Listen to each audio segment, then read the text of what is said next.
ഏറ്റവും വലിയ മറ്റൊരു പ്രത്യേകത എന്ന് പറയുമ്പോൾ 20 വർഷങ്ങൾക്ക് മുമ്പ് ഇടനാഴിയിൽ ഒരു കാലച്ച എന്ന് പറയുന്ന സിനിമയിൽ സംഗീത സംവിധായകനും അതിൻ്റെ ലിറിക്സ് എഴുതിയ ONV സാറും സംഗീത സംവിധായകനായ ദക്ഷിണാമൂർത്തി സ്വാമിയും അന്ന് ആ സിനിമയിൽ സ്വാമി മലയാള സിനിമ സംഗീത സംവിധാനം ഏകദേശം കുറച്ചു കാലത്തേക്ക് നിർത്തിവെച്ചു. പിന്നെ ദീർഘമായ 20 വർഷങ്ങളെടുത്തു അദ്ദേഹം ഒരു സിനിമയിൽ സംഗീതം ചെയ്യാതെ.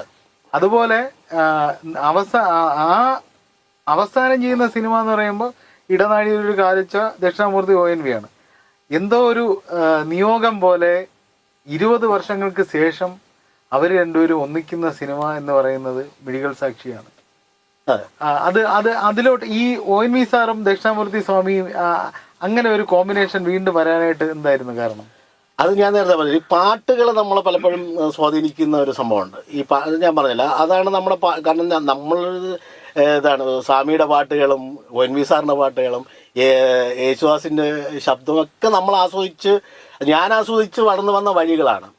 അങ്ങനെ ഇരിക്കുന്ന സമയത്താണ് ഈ പറഞ്ഞ മിഴികൾ സാക്ഷി ആലോചിക്കുന്ന സമയത്താണ് അതിനൊരു സംഗീതത്തിന് കുറച്ചൊരു സബ്ജക്റ്റും അങ്ങനെ ഒരു ഓൾഡ് ഒരു അമ്മയുടെ കഥ പറയുന്ന അങ്ങനെ ആ ഒരു ചിന്തയിൽ നിന്നാണ് ഒരു പഴയ രീതിയിലുള്ള ഒരു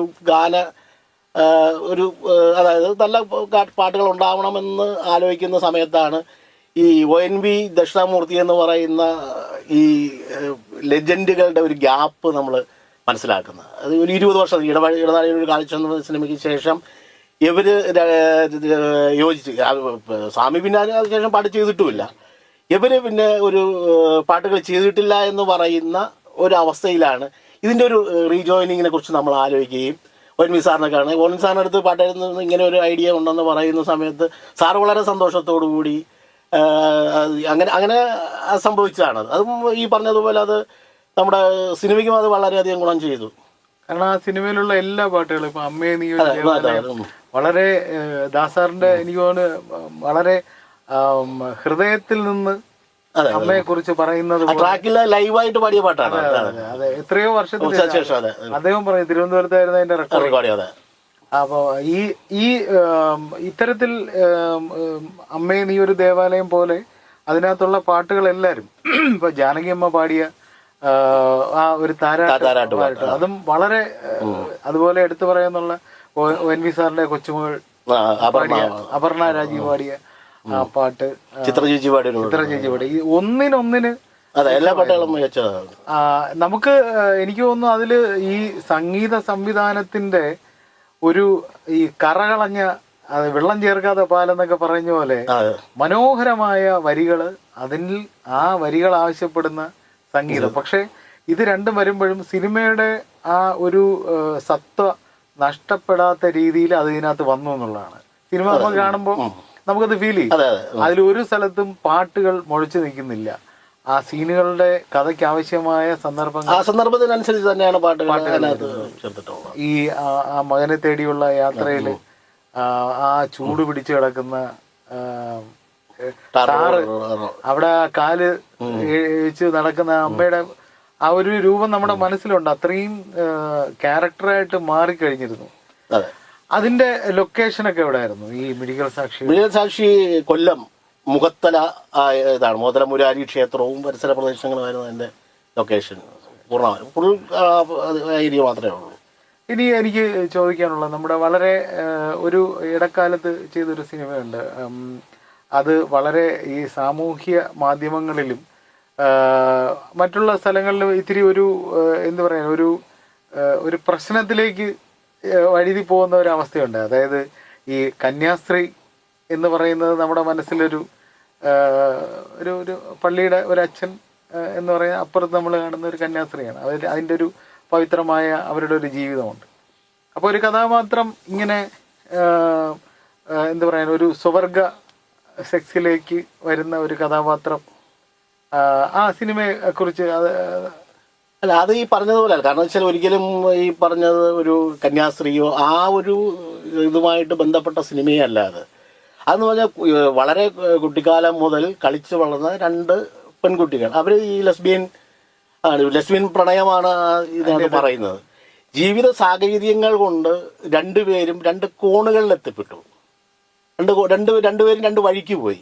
പക്ഷേ ഇവരുടെ ഈ പ്രണയം അപ്പോഴും ഉള്ളിൽ, സാധാരണ നമ്മുടെ പ്രണയം, ആ പ്രണയം ഉള്ളിൽ ഇങ്ങനെ കിടക്കുകയാണ്. അപ്പോൾ ഭർത്താവിൻ്റെ ഒരു ഹരാസ്മെൻറ്റിൽ നിന്ന് എന്താണ് ഇവൾക്ക് രക്ഷപ്പെടാൻ ആകെ ഒരു ആശ്രയം എന്ന് പറയുന്നത് മറ്റേ കുട്ടി മറ്റവൾ മാത്രമേ ഉള്ളൂ. അങ്ങനെ അവളുടെ ഓർമ്മകൾ അവളെ തേടിയുള്ള ഒരു യാത്രയാണ്. മറ്റവൾ ഈ ചർച്ചിൽ പോയി, ആ സമയത്ത് മറ്റവൾ കന്യാസ്ത്രീ ആയി കഴിഞ്ഞു. അവിടെ ചെല്ലുന്നു, ഇവള് കണ്ടുപിടിച്ച് അവിടെ ചെല്ലുമ്പോൾ അവളുടെ ഈ ലോൺനെസ്സും അവൾ അനുഭവിക്കുന്ന ഇതും ഇതിനകത്ത് പ്രതിപാദിക്കുന്നുണ്ട്. അപ്പോൾ ഇവർ തമ്മിൽ കാണുമ്പം ഈ പഴയ ഓർമ്മകളാണ്. ഈ ഓർമ്മകളിൽ അവസാനം അവർക്ക് അവരുടെ പ്രണയത്തെ അല്ലെങ്കിൽ ആ ഇഷ്ടത്തെ ഒരു ചട്ടക്കൂടിനുള്ളിൽ ഒളിപ്പിക്കാൻ പറ്റുന്ന അല്ലെങ്കിൽ മറച്ചു നിർത്താൻ പറ്റുന്നതല്ല റിയൽ പ്രണയം എന്ന് പറയുന്ന ഒരു ആംഗിളിൽ മാത്രമാണ്. അതൊരു കന്യാസ്ത്രീ ആയിപ്പോയി, അതൊരു ക്യാരക്ടർ അങ്ങനെ വന്നു എന്നുള്ളത്, അല്ലാതെ മതപരമായിട്ട് യാതൊരു തരത്തിലുള്ള സംഭവങ്ങളും അപ്പെടത്തില്ല. കാരണം പലരും അങ്ങനെ ആക്ഷേപിച്ച് തുടക്കത്തിന് മുമ്പ് ഈ പോസ്റ്ററും ഇത് കണ്ട് പലരും പറഞ്ഞുവെങ്കിലും റിയലി ആ സിനിമ പുറത്തു വന്നതിന് ശേഷം ആ വിവാദങ്ങളെല്ലാം കെട്ടിറങ്ങി എന്ന് പറഞ്ഞതാണ്. ഇപ്പോഴത്തെ തലമുറയിൽ വളർന്നു വന്നുകൊണ്ടിരിക്കുന്ന ഒരു നടനാണ് വിഷ്ണു ഉണ്ണികൃഷ്ണൻ. വിഷ്ണു ഉണ്ണികൃഷ്ണനായിട്ടുള്ള സിനിമ എങ്ങനെയായിരുന്നു? വിഷ്ണു ഉണ്ണികൃഷ്ണൻ്റെ സിനിമ അതും ഈ പറഞ്ഞ സാത്താൻ വർഷിപ്പിനെ കുറിച്ചുള്ള ഒരു സിനിമയാണ്. അപ്പം അത് ഒരു ആക്ച്വലി ഇപ്പം വിഷ്ണുവിനോട് ഇങ്ങനെ ഒരു കഥ ഇത്, കാരണം ആ കഥ ഈ പറഞ്ഞതുപോലെ ആലപ്പുഴയിലെ ഒരു സാത്താൻ ഇതിനെ കുറിച്ച് നടന്ന ഒരു ഇൻസിഡൻറ്റ്, ഒരു മനോരമയിൽ വന്ന ഒരു വാർത്തയാണ്. അതിനെ നമ്മൾ വേറൊരു രീതിയിൽ ഒരു സിനിമാറ്റിക് ലൈനിൽ കൊണ്ടുവന്നു എന്ന് പറയുന്നത്. അത് വിഷ്ണുവിനടുത്ത് കഥ പറയുമ്പോൾ വിഷ്ണുവിന് ഇഷ്ടപ്പെടുക അത് ചെയ്തതാണ്. സാത്താൻ വർഷിപ്പിൻ്റെ രീതിയിലുള്ളൊരു സിനിമയാണ്. അത് ഒരു ഇന്നസെൻ്റ് ആയിട്ടുള്ള ഒരു പയ്യൻ ഇതിനകത്ത് പെട്ടുപോകുന്ന ഒരു സാധനമാണ്. അത് വളരെ രസകരമായിട്ട് വന്നിട്ടുള്ള ഒരു സിനിമയാണ് അത്. ഈ സബലം എന്ന് പറയുന്ന സിനിമയിൽ ബാലചന്ദ്ര മേനോനാണ് ഇതിൽ കേന്ദ്ര കഥാപാത്രത്തെ, സുമിത്രയും ബാലചന്ദ്ര മേനോൻ. ഇപ്പോഴത്തെ ഈ തലമുറയിലെ വിഷ്ണു ഉണ്ണികൃഷ്ണനിലേക്ക് എത്തി നിൽക്കുമ്പോൾ ഈ ഒരു ഡിഫറൻറ്റ് എങ്ങനെ, അതായത് ആദ്യ സിനിമയിൽ തന്നെ ഒരു വലിയ സംവിധായകനും തിരക്കഥാകൃത്തും നടനുമൊക്കെ ആയ ശ്രീ ബാലചന്ദ്ര മേനോനായിരുന്നു. പക്ഷേ ഇപ്പം ഈ അടുത്ത കാലത്ത് ഇപ്പം ഈ തലമുറയിലെ ഒരു നായകനുമായിട്ട് ഒരു പടം ചെയ്തു. ഇതിൻ്റെ ഒരു അന്തരം എങ്ങനെ നോക്കിക്കാണും? ഇല്ല, അങ്ങനെ ഒരു ആർട്ടിസ്റ്റ് എന്ന് പറയുന്ന ഒരു രീതിയിൽ എനിക്ക് അങ്ങനെ ഒരു ഡിഫറൻസ് തോന്നിയിട്ടില്ല. ഇപ്പം വിഷ്ണു ഉണ്ണികൃഷ്ണനായാലും ഒരു വർക്കിൻ്റെ കാര്യത്തിൽ പുള്ളി നമ്മളോടത്ത് വളരെയധികം കോപ്പറേറ്റീവാണ്. മേനോനും സാറും ഇപ്പോൾ കാരണം ഞാൻ സബലം ചെയ്യുന്ന സമയത്തും മേനോൻ സാറുമായിട്ട് വർക്ക് ചെയ്യുമ്പോൾ സത്യം പറഞ്ഞാൽ എൻ്റെ ഉള്ളിൽ തന്നെ ഒരു പേടിയുള്ളൂ. കഥാതിരക്ക സംഭാഷണ സംവിധാനം ഇത്ര സിനിമകൾ ചെയ്ത് സൂപ്പർ ഹിറ്റ് ചെയ്ത ഒരാളെ എങ്ങനെ ഡയറക്റ്റ് ചെയ്യാം എന്ന് പറയുന്ന ഒരു ഉൾഭയം നമ്മളതിൽ ഉണ്ടാകുമ്പോൾ നമ്മളത് ഹാൻഡിൽ ചെയ്യുന്നത്. അപ്പം നമ്മളൊരു വിഷയത്തെ നമ്മൾ ഹാൻഡിൽ ചെയ്യുമ്പോൾ ഒരു ഷോട്ട് എടുക്കുമ്പോൾ അവർ അതിനെ അനലൈസ് ചെയ്യുമല്ലോ, ഇതങ്ങ് ഹൗ ടു മേക്ക് എന്ന് പറയുന്ന സാധനം വരുമ്പോൾ അത് നമ്മൾ തൃപ്തിയായിട്ട് എടുത്തു കഴിഞ്ഞാൽ അവർക്കത് മനസ്സിലാവുകയും പിന്നെ അതിനകത്തൊരു വിഷയം വരുന്നില്ല. മേനോൻ സാറിൻ്റെ കേസിലും അത് തന്നെയാണ്, വിഷ്ണുവിൻ്റെ കേസിലും അത് തന്നെയാണ്. പക്ഷെ അവർ അങ്ങനെ ഒരു തരംതിരിവില്ല. ഇപ്പോഴും ഉള്ള ആൾക്കാരും പഴയ ആൾക്കാരും തമ്മിലുള്ള അങ്ങനെ ഒരു ഡിഫറൻസ് എനിക്ക് ഫീൽ ചെയ്തിട്ടില്ല. പിന്നെ അങ്ങനെയുള്ള ഇപ്പോഴത്തെ ഒരുപാട് പേരെ വെച്ച് ഞാൻ സിനിമ ചെയ്തിട്ടുള്ള വിഷ്ണുവിനെ പോലെയുള്ള ഈ പറഞ്ഞ പിള്ളേർ ഇപ്പോഴത്തെ ഉള്ള ആൾക്കാരെല്ലാം നല്ല രീതിയിൽ ബിഹേവ് ചെയ്യുന്ന പിള്ളേരെന്നാണ് ഞാൻ മനസ്സിലാക്കിയിട്ടുള്ളത്. നമ്മൾ ഈ സിനിമകൾ തിയേറ്ററുകളിൽ ചില സിനിമകൾ പരാജയം സംഭവിക്കുന്നു. അതിപ്പം മലയാളത്തിലെ ലെജൻഡുകളായ ജോഷി സാറിൻ്റെയും പ്രിയദർശൻ സാറിൻ്റെ സിനിമകൾ പോലും തിയേറ്ററുകളിൽ ചില സിനിമകൾ പരാജയം സംഭവിക്കുന്നുണ്ട്. ഈ പരാജയം സംഭവിക്കുന്ന ചില സിനിമകൾ നമ്മൾ ടി വിയിലൂടെ കാണുമ്പോൾ ഹിറ്റായിട്ട് മാറുന്നുണ്ട് ചില സിനിമകൾ.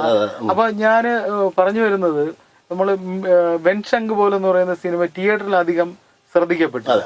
പക്ഷെ ഈ വെൻശങ്ക് പോലെന്ന് പറയുന്ന സിനിമ ടി വിയിൽ വന്നതിന് ശേഷം ഭയങ്കരമായിട്ടുള്ള ചർച്ചയാണ്.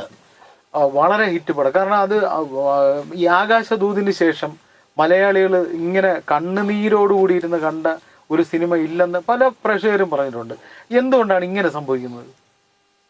അത് ഒന്ന് എന്ന് പറയുന്നത് ഒരു പ്രൊമോഷൻ ലൈനിൽ ചില പാളിച്ചകൾ വന്നേക്കാം. പിന്നെ സിനിമ നമ്മളിപ്പോൾ വെൺശങ്ക് പോലെന്ന് പറയുന്ന സിനിമ നമ്മൾ റിലീസ് ചെയ്യുന്ന ഒരു ഓണത്തിൻ്റെ പ്രീവിയസ് ആണ്.